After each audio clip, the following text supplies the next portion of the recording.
Welcome to the Music Space Station, where we can explore music free from Earth's distractions. Here's a simple question.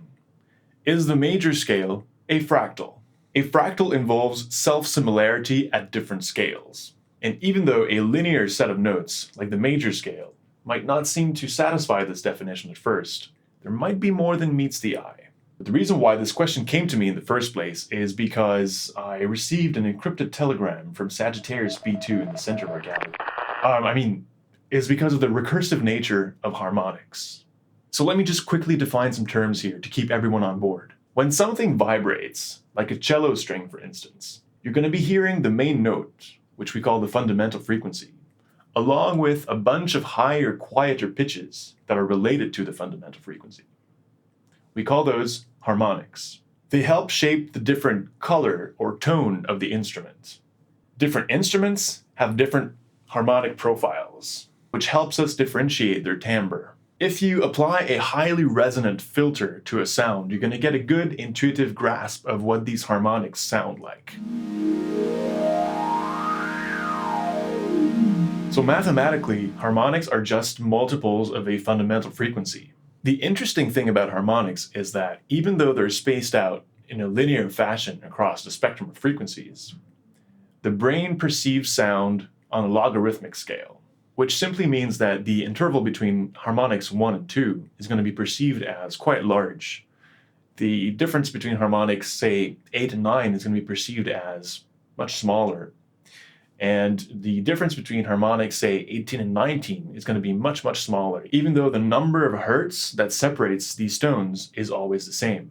This is probably a neat evolutionary trick that our brain has developed to help our ears cover a broader range of frequencies across the spectrum that are relevant to our survival. Basically, there's no point in having a super large resolution in the highest sections of the frequency spectrum. So let's look in detail at which notes are produced by this harmonic series, and then we're going to try to map those to the major scale and see if there's any correlation. We'll consider that our fundamental frequency is something like a low C.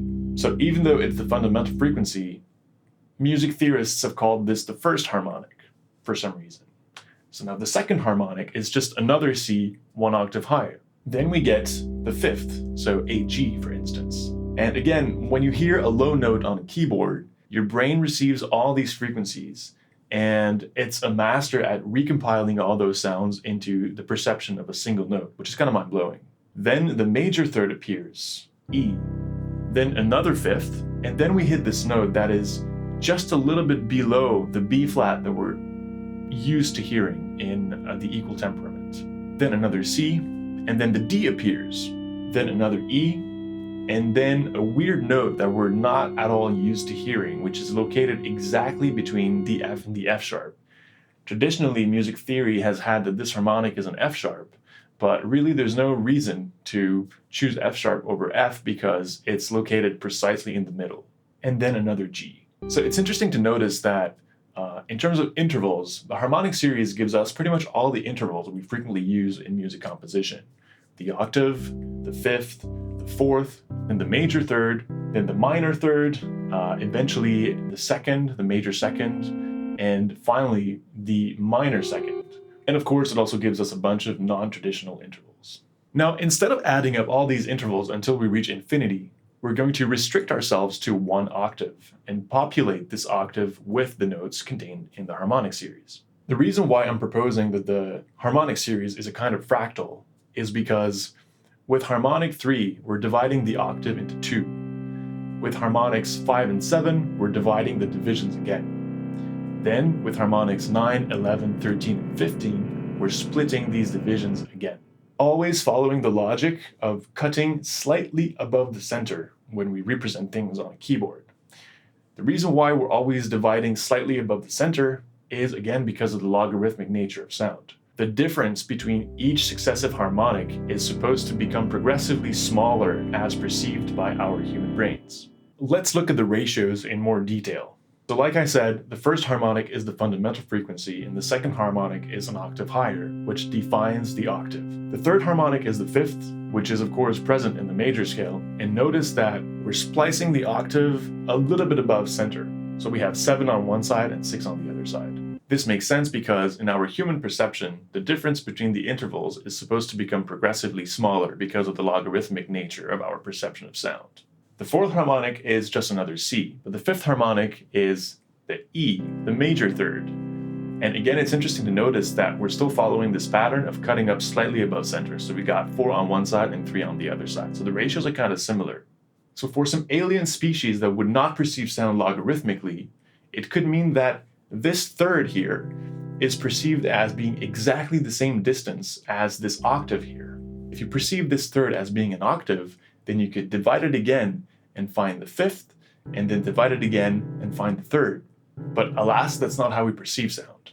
Also, it's cool to notice that the third harmonic is the fifth of the scale and the fifth harmonic is the third of the scale, which is probably just a coincidence, but still, numbers. Let's keep going. So the sixth harmonic is the fifth again. But the seventh harmonic, which is also the seventh, is this B flat that we talked about. So here's our first serious discrepancy between the major scale and our little fractal model that we're building here. If the major scale was truly a fractal, the seventh note of the scale should have been this weird B flat, slightly lower than a normal B flat.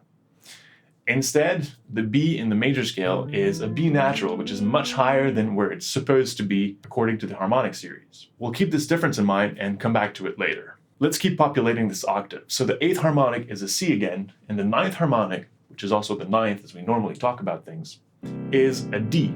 Another interesting thing is that you can notice that even harmonics are basically just repetitions of previous notes, whereas odd harmonics are the ones that are really adding new information to the model. The 10th harmonic is a repetition of the major third, and then with the 11th harmonic, which is also an 11th in jazz music theory, we get this famous note that is exactly in between the F and the F sharp. So that's our second serious discrepancy between the major scale and the harmonic series, in that the fourth note of the scale is normally an F, or an F sharp in the Lydian mode. But if the major scale were truly a fractal, self-repeating at every level, then the fourth note of the scale should have been this weird mix between F and F sharp. Rather, the major scale note F is much lower than it's supposed to be.